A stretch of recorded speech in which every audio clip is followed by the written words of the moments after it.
esam papildinājuši savējo noliktavu ar jaunajiem Karcher produktiem. Diezgan vienkārši aparāts, saucamā grīdas tīrāmā mašīna. Braucot uz priekšu, sāri rotē, attiecīgi iekšā iet puteklis. Šis ir sausai tīrīšanai. Tālāk ierastais putekļu sūcējs, protams, industriālais, celtniecības lielais putekļu sūcējs. Iekšā liekās maiss, diezgan labi jau piesūc klāt. Fuzija, nav komentāru. Slapjais putekļu sūcējs, ar kur palīdzību var notīrīt virsmas, teiksim, paklājus, augstspiedienu mazgājumā mašīna. Šītam aparātam maksimālais spiediens ir 250 bāri, kas ir diezgan spēcīgi. Attiecīgi, ja mēs vēl pieliekam klāt rotējošo galvu, principā var asfaltā caurumu uztaisīt, sevišķi Latvijas asfaltā. Šis mums ir uz benzīna darbināms aparāts.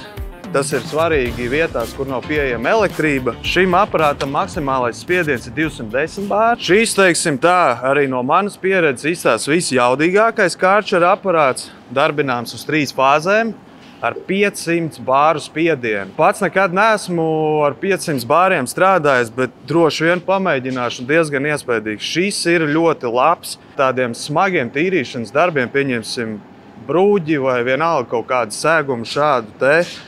Betonu varētu diezgan labi ar viņu notīrīt. Un tālāk mēs ejam arī uz elektrību darbinām 3 fāzēm.